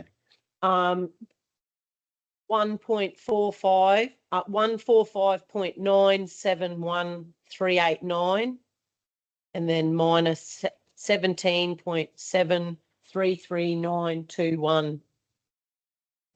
That would be the start coordinates of Emmy Road, and And the end is 145.971734 and minus 17.730778. Through the chair, as everyone heard, this motion is seeking to bring Emmy Road back into that Appendix A, which is the maintained road network, and to extend Thistle Road to the lat and long, which is that additional 100 metres of Thistle Road. That would mean that Brahman is still not added into that. The other one is that would not add in. It's only adding in those. It would not add Brahman or Boulevard, and it is agreeing with the recommendations to remove, as per the Blundell, McFadden, Patrick, and Tanti. Correct. Happy to support. Councillor Littlemore. Chair, I'd like to move an amendment to that motion, please. And that amendment is that with respect to Thistle Road, that the following conditions apply. A, approved upgrade works being undertaken on the extended section of Thistle Road at no cost to council by a third party or parties in accordance with council's required standards and specifications. And B, should the approved works not be completed to council's satisfaction by 30 June 29, no amendment to the maintained road extension shall occur. And the reason for that is this is consistent with council's 2025 decisions applying a user pays approach for the conditional inclusions of roads into the maintained road network, including Mary Street, Silkwood, and the extension of Uchi Creek Road. A second. If there's an amendment, you'd need a seconder for Yes. the amendment. I'll second it. So does everybody understand what? I'm confused. Little- I'd like some more clarification and So, explaining. sorry, so technically, if these residents wish to keep all or some of these roads on the maintained road network to ultimately provide a private access to their property, then there should be like a user pay approach to this instead of putting this onto the rest of the rate payers. Is that correct? That's the intent of the motion, Chair. And this only Happy to applies second to then. Thistle Road. So in terms of Thistle Road, if our estimated cost is $10,000 to bring the road up to a trafficable standard that council would maintain. And so if the owners at Thistle Road wish to have their access improved, and they are the only ones that benefit from the access, apart from the couple of visits a year to read the water meter, that they'd be responsible for that upgrade. And then once that upgrade occurs to council standard, that the council will take it on as in part of its maintained road network. Does anybody want, councillor Jessup? So if we're going to adopt that sort of situation, then why are we not then including Boulevard and Brahman Road? I think through the chair, there's a motion on the table, which we've got an amendment, which is we've got a mover and a seconder for that amendment. So be speaking either for or against that amendment, unless you're looking to amend that Amendment. So does anybody want a second? Councillor McLeod seconded that. So we'll now need to take that to the vote. Sorry, sorry, I apologise. I do not have the agenda papers in front of me because I am at a economic development summit. Would that be all roads that are wishing to stay or remain or get added? Have that No, it's applied to only it? the ones that were mentioned. No, through the chair, it's just Thistle. So Right. there's a motion that has been seconded to bring Thistle Road back into that Appendix A, the maintained road network, and the amendment purely relates to Thistle Road. It's not changing the motion that was put forward by the mayor. It's amending it to have that point of clarity that seeking that the capital upgrade to standard would be paid by the residents that benefit from that. Just Thistle. in respect of Emmy Road, which is also part of your initial resolution, which is still part of the amended resolution, there is no proposal to upgrade the road to keep it within the road network. I think there should be. Correct. But there isn't any need to Emmy upgrade. Road's currently in the, just for clarity, Emmy Road's currently in the maintained road network. There was a recommendation of officers to remove it, so it has been maintained to the standard that council are comfortable, whereas Thistle Road was off the maintained road network. So to bring it's it gonna back be- on, yeah. it's this amendment is seeking to, for the proponent, for those getting a benefit from that, to contribute to the upgrade.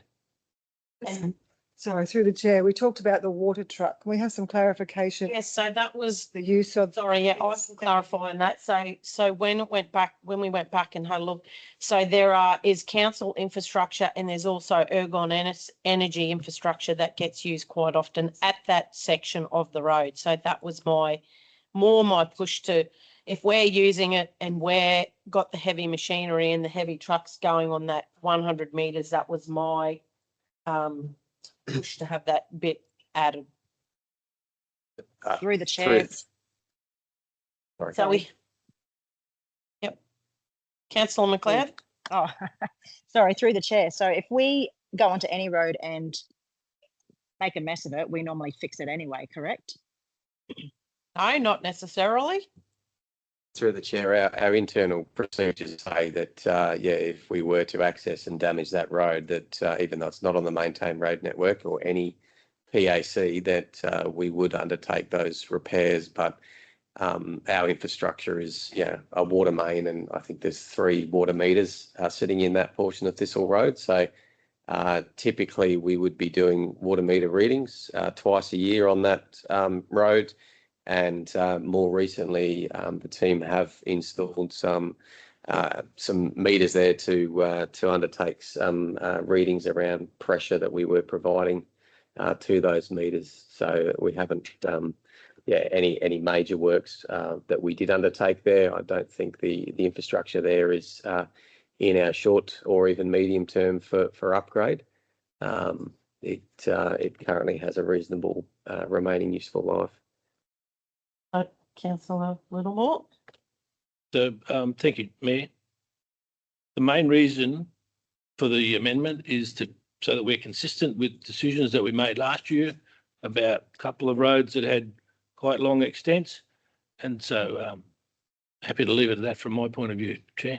So we have to vote Sorry. on Councillor McLeod. Sorry, through the chair, if we go back to the officer's recommendation and add that what Councillor Littlemore said, that if any roads want to come off or on, that they are at the cost of those who wish to have them off or on. So Sorry, that's I not don't the have the subject of proper- this No. resolution. That's not the resolution. Councillor McLeod, you've seconded an amendment which is adding to the motion that the mayor has, and that only relates at this point to Thistle Road, but Thistle Road is the only road that's currently off the maintained road network that's being proposed by this motion to be brought back into the maintained road network. Any future No, I consideration would second be that then. a separate. Sorry? She's not No, taking then away. I don't second that. Sorry. Okay. That's a conversation for Chair. another I'm discussion. I don't understand the difference. So can I ask a question, Councillor McLeod? If the amendment proposed that All of them. I get what she's saying. you're talking about the future now, so that's more in the line of policy rather than dealing with Yes. the resolution. Yeah, Correct. that's We my, need to make a policy on, yeah. sorry, through the chair. We don't have one, do we, currently? No, We don't that's currently. exactly right. Yeah, so what we have. No, I don't done want to see any, previously, I wouldn't, Until yeah, we have a sorry. policy, I don't think that I could support them.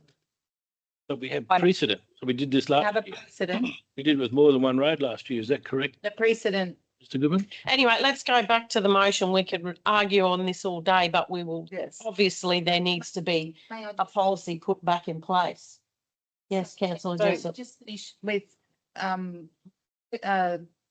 councillor Littlemore. The precedent was not a straightforward putting on the road. It was also about boundaries as well and where the maintained road was sitting. So Which was also the cost of the proponent. We wanted the, yeah, but there was a problem there and council needed to sort it as well. So it had multiple issues with that. and in respect of Thistle Road, there's no problem. So the road appears to be sound. And the recommendation from the staff is that it not be included. However, there's a desire to have it included. So my argument is that if somebody has a sound road that we think should be upgraded, they should be given the option to pay. And if they feel their road is sound and don't want a $10,000 upgrade, then we don't upgrade it and life goes on. The status quo remains. Okay, so do we have a seconder? Does anybody want to second councillor Littlemore's motion? No, so we go back to my motion, which has been seconded. So now we'll go to the vote. Please just We'll read it. very confused Yeah, after. read it again. Thank you.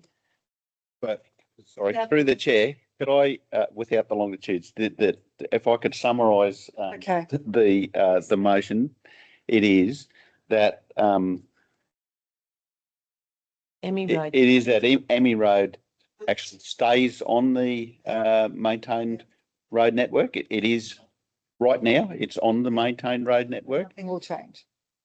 No changes there, and there's the start and end Yes. on the lats there. And then the other is just a slight clarification. We already have part of Thistle Road on the maintained road network, so we're not just adding. What we're talking about is extending, or what the motion is to extend Thistle 100 Road metres. a further 100 metres. Happy with that. Thank you for the clarification. So we're going to the vote. Yes. So those that are in favour. Sorry, Against. Renee. You're Sorry, against. Councillor McLeod is against. We got Councillor Pervin for, Councillor Jessup for, Councillor Baines for, Councillor Chewy for, and Councillor Littlemore against. And the motion's carried. Thank you. Thank you. Okay. Sorry that was very confusing. Could I ask the Councillor CEO to bring forward a report Yes. dealing with these matters in terms of policy? Yeah, we do. We will need to. Thank you, No Mr. problem. Goodman. No problem at all. Thanks. Thank you. Are you The confused here? director actually wants to bring through another policy for, not policy, but local laws amendment change as well, don't you? For gates and that. We won't discuss that now. We'll do that at a later date. Getting off topic. Okay, we're moving on. We've done 6.2, which we brought forward before. We'll move on to 6.3, declared service areas, and Mr. Page will present. I've lost the spot. Hang on. I know. So confused. Jumped around page. Sorry about that. Because Mr. Page had already presented, I thought that's Another one. God. What's today? yeah, keeping us on our toes. Morning again. Good morning. Hey, CEO. So today's report is on the declared service areas for water and wastewater. So it is a requirement for council to declare amended water and sewage service areas to meet statutory compliance obligations. Following legislative amendments to the Water Supply Safety and Reliability Act 2008 in May of 2019, all local governments must declare their water and or sewage service areas by council resolution and publish maps showing these areas and the related infrastructure. In addition, legislation requires that declared service area mapping be reviewed annually and that council may amend, adding or removing areas by resolution. So, bit of background. So, as a registered water and sewage service provider under the Water Supply Safety and Reliability Act, Cassowary Coast Regional Council ensures that connections, disconnections and changes to water supply and sewage infrastructure are systematically managed to meet customer needs, protect public health and minimise the impact on the environment.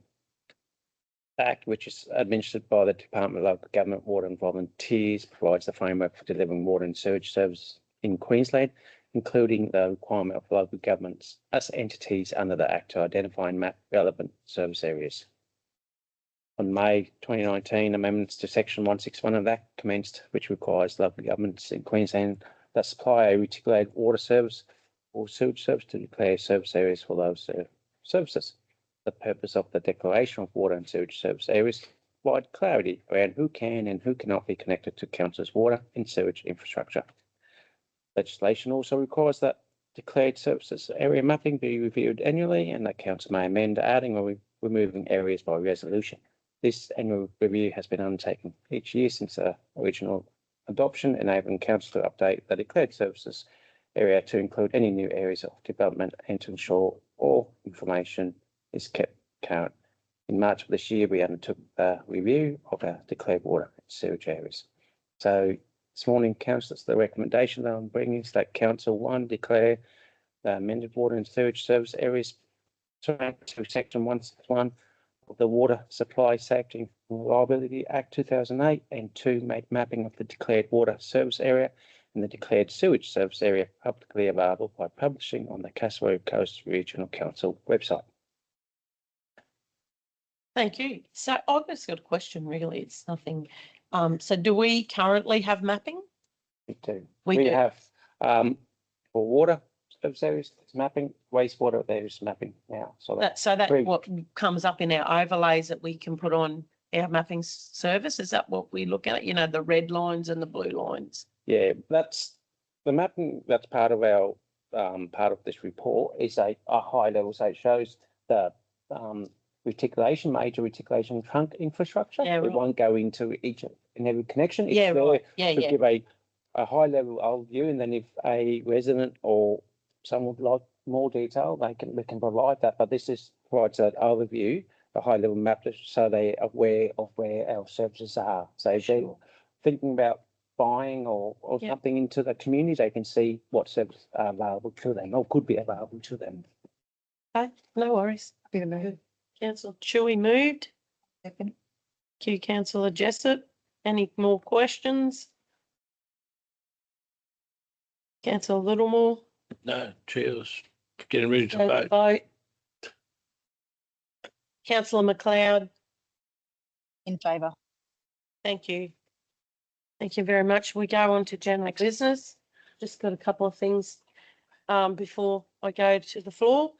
Don't forget that Feast of the Senses is on. It starts today. I think there's trivia today. There's a dinner tomorrow night. There's what do they call it when you can go off and do that tour on the Food trials. food trail tours, and then they have their big day on Sunday down on the riverfront there at Innisfail. I'd like to wish everybody a very safe and happy Easter, which is because we won't see you again before then. And I just wanted to let you know that I did go to Parliament this week and I've been successful in getting some contracts executed, I believe, very quickly. When we've got further confirmation on that, council will advise the community of what that's about. I also went down there and spoke about the lack of public transport, or the public transport that we don't have, trying to get some opportunities on the table, and the importance of community housing at this time of need. So they were some of the things that I put across the table. So thank you, and over to you guys. Councillor Chewy. Thank you. Could I invite Mr. Goodman to the desk? Just to see you get your steps up.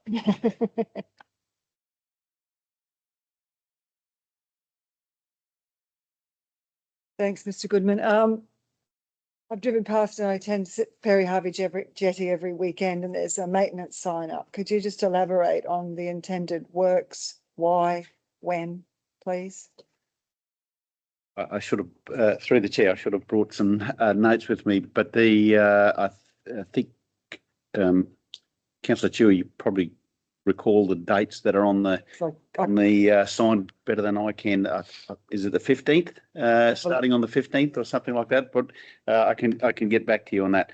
But in the middle of next month, let's put it that way, we are planning to remove the current stairs and platforms that is at the fishing platform, which is Perry Harvey, which is named Perry Harvey Jetty. The rationale for that is not easily seen from the fishing platform or the Perry Harvey Jetty.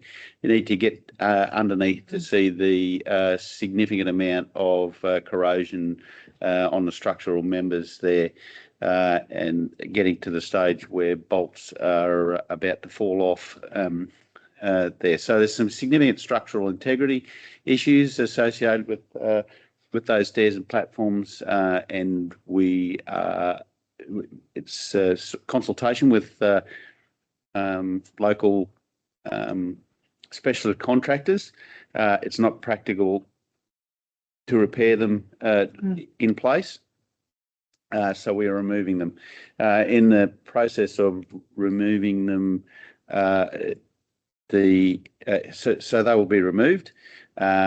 We are then developing in getting some quotes or pricing at least for what would be a reasonable cost to reinstate those. It's certainly not something that can be achieved within the operational budget, and there's many priorities that'll come up in through the development of council's capital budget for next year, but we'll certainly be able to provide an option and pricing for council to include the reinstatement of those stairs and platforms in next year's capital budget for council's consideration. So just following on the potential discussion about replacing, would it be like for like, or would it be a downgraded version? Because as you've referred to, it is now deemed a fishing platform, which was a council decision back in 2019. So for what purpose? The stairs would have been at that time for berthing of getting onto vessels. Primarily through the chair, the design is around to provide different levels for getting onto vessels, depending on where the tide is at the time. That's the primary function that they were designed for. I guess if you catch a big enough fish, it does make for the ability to get down there and more easily catch a fish. I can certainly see why those that are fishing there would appreciate those. But in terms of the extent of them, they're designed for pedestrian loads, not for vessel loads. They're largely protected from the piles that are there. It's certainly got to account for a smaller boat with a unskilled captain who might run into them if they decided to. But in terms of if we the development of a project or would make it easier in the future to maintain or replace a section of it rather than pull the entire stairs and platforms out. We would, so the original or the current design is that's one continuous beam that runs down the entire length. It's all welded together, that makes temporary removal of what makes that impossible. Temporary, you can't just remove one section and work on that and then temporarily block, put some temporary supports in there and then bring back the damaged area and bolt it back in. If council was to proceed, we would certainly recommend a different methodology that would allow segmentation of that structure so that you could work on one section in isolation. So once those stairs have been removed, there are ladders there because there's also talk of safety if I was to fall off. I'm just relaying other conversations. If I was to fall off, there are, and I couldn't make it to the beach, which is really not that far away, there's a ladder there that you could climb back up if you were able to. That's correct.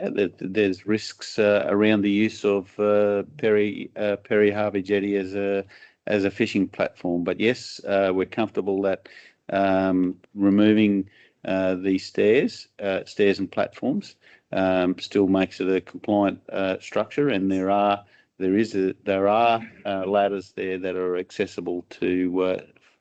It's not going to be easy, but there are ladders there.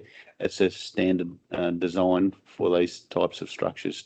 So moving forward then, so you and your officers will prepare a proposal that will come to a budget discussion, and then that will become a decision of the councillors. Is that correct? Whether or not they wish to move it forward. Yes. The chair, yes. There's many projects that we are working on to develop and put before council for your consideration and prioritisation in the coming capital budget. Okay, that's all I have. I don't know if anybody else. It is compliant without the stairs. So those that are saying that it's a safety risk, there is no compliance for us to actually have those stairs there as part of Perry Harvey Jetty being a fishing platform is what I want to say. Through the chair, I would acknowledge that it makes it slightly less safe than what it is, but it is still compliant. It's compliant. Okay. So then if there are groups out there that really love the step so much, is there opportunity for them to do their own fundraising to foot the bill for the stairs? Certainly,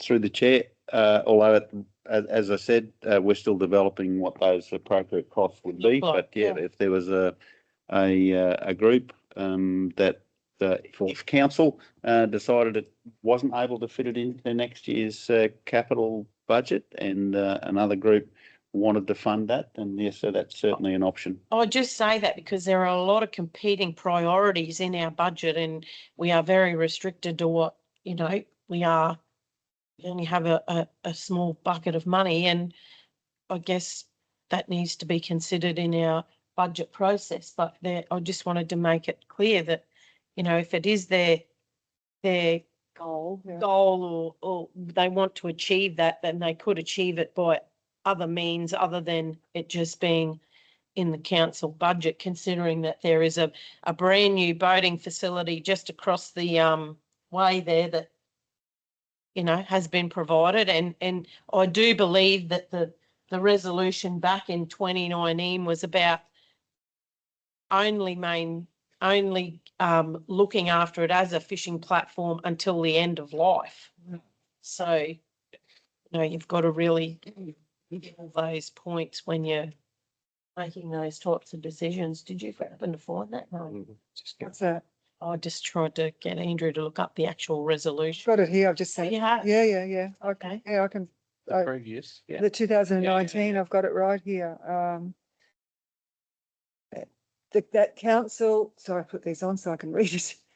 That council, this was in 14th of February 2019, that council changed the function of the Perry Harvey jetty from a commercial jetty to a viewing and fishing platform, make the Perry Harvey jetty available to commercial operators if required until the completion of the Clump Point Mission Beach boating infrastructure project, undertake maintenance and minor capital works on Perry Harvey jetty as required to target a useful life 30 to 45 years, and the structure be closed, demolished and not renewed when the risks associated with keeping the structure open as a viewing and fishing platform become unacceptable. And that was 2000. Thank you very much. Thank you.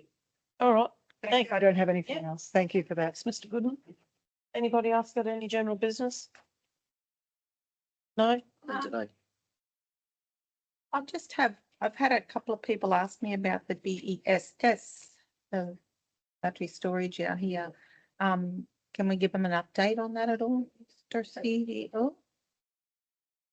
Look, to the chair, I understand that we are currently negotiating a agreement with the RWE, considering there are some requirements for them to provide amount of community benefit. So we're putting together a community benefit agreement with RWE with respect to that facility. Once that agreement's in place, then they'll go through a normal sort of planning process. So that will require some public notification as far as I'm aware, and we will have an opportunity for council to consider that as we move forward. So when you talk about community benefit, is that just for the Tully area? Yes. Through the chair, that conversation with RWE has been around defining the battery limits, I guess, of what that community benefit is. So it would absolutely be for the benefit of community organisations that sit within the Tully or the broader sort of Tully area. Certainly not extending out to Innisfail or down to Cardwell, because of the way that those agreements need to provide that benefit to the community. Oh, very good. Thank you. Yeah, I've had quite a few people asking me about it, and I said I'll bring it up in general business. So hopefully they're watching and they'll. What do they know what they're asking? Oh, they just want to know, A, is it going ahead, and what's actually happening? There was some mixed emotions I felt from some of the people. Most of them were like happy about it. There was the odd couple that sort of didn't really know enough about it to form an opinion, but were still a little worried about something. They couldn't tell me what it was. Yeah. So, yeah. Okay, fair enough. Yeah. Well, we'll give them a report once we know more. Yes. Very good. Councillor Baines. I'd like to reiterate the happy Easter. Yeah, me too. So everyone, Yeah. Be very safe if you're travelling, spend time with your family, enjoy Easter. It's always a great period. I'd also like to thank the organisation for the recognition today of 10 years of service, and just to add that it has been a great honour of mine to serve this community and to continue serving this community into the future. There's still 2 years left in this term, and one would say, you know, you go on the huskings, we're always on the huskings, so I will be I can say now I will be running again in the 2028 elections to continue this great work. I've worked with 3 councils. They've all been excellent councils to work with. Very different flavours across councils, but that's how this job works. So that, again, the most important piece in my mind of being a local government representative is to support your community, but also we need to think about making decisions that better our community, not just tomorrow, but in 10, 20, 30 years' time. So thank you again for the recognition personally, and thank you for the opportunity to have the honour of supporting the community. Thank you, Mayor. Thank you. Has anybody got any further business? Okay, we'll move into our closed session. The meeting will now be closed to the public in accordance with the Local Government Act sections 254J, 1, 3B, business relating to industrial matters affecting employees, and D, rating concessions. To consider the following reports, item 8.1, water consumption concession, and item 8.2, CEO performance review. Can I have a mover? And Happy to move. happy to move, happy to second. Thank you. In favour. Thank you.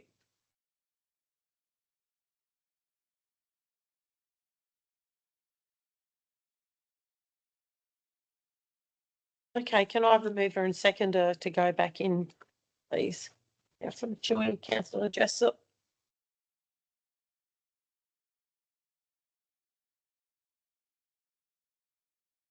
In favour? Carried. In Thank you. favour. We move. Thank you, Councillor McLeod. Sorry. We'll move back into session and we have 8.1 water consumption.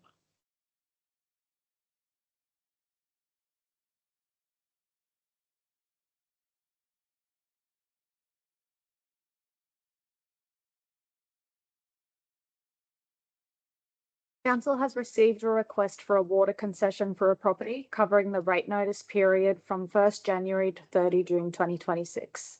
The property owner has requested that Council assess their application under the exceptional circumstances provision outlined in section 5.2.4 of Council's rating and concessions policy. Under this provision, if exceptional circumstances are deemed to exist and the requested concession exceeds $5,000, the matter requires a resolution by Council. The recommendation is that Council note section 5.2.4 of the rating concessions policy, which allows the Director of Corporate and Community Services or the Chief Executive Officer to grant a concession up to $5,000 in case of exceptional circumstances. Any concession exceeding $5,000 would require a separate Council resolution, and in light of the exceptional circumstances outlined in the report, resolve to approve a concession. Happy to move. Happy to second that, Chair. Chair, I'd like to move an amendment to the resolution. Oh, yes, that's the way it goes. A second and Amendment's next. Righto.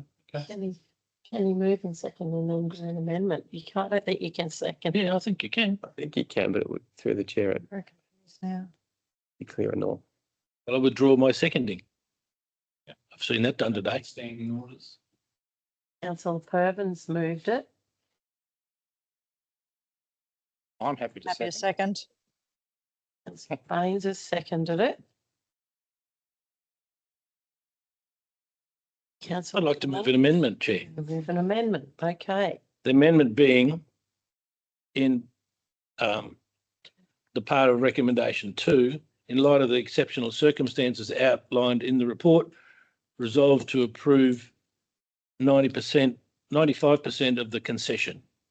And the reason being, Chair, is that I believe the owner bears some responsibility for the loss of the water, given that it took more than 12 months after he noticed there was a problem with his water supply to get the water leak fixed, which is outlined in the background to the report.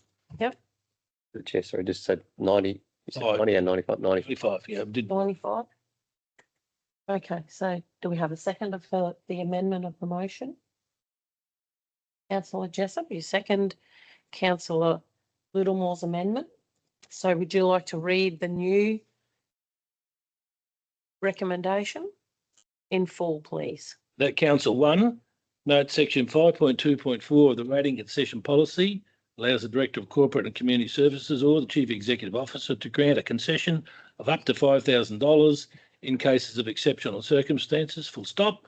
Any concession exceeding 5,000 would require a separate resolution of council, semicolon, and 2, in the light of the exceptional circumstances outlined in the report, resolve to approve 95% of the concession. Okay, so we've moved and we seconded it. So those in favour of the new recommendation? So we've got Councillor Jessup, Councillor Millwood, Councillor Chewy, Councillor Littlemore. Councillor McLeod, are you for or against? Against.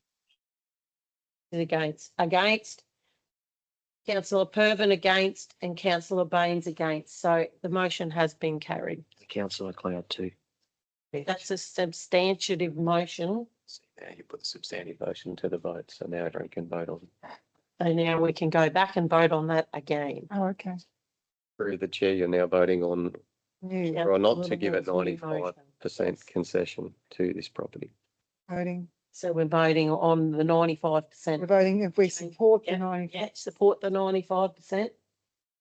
So that's Councillor Jessup for, Councillor Millwood for, Councillor Littlemore for, Councillor Chewy for, and we've got Councillor Pervin against, Councillor Baines against, and Councillor McLeod Against. against. That's correct. So that's carried. That's carried.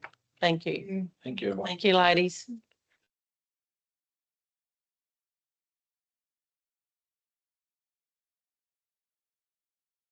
That's right. Basically. Okay, and I'll present the next report.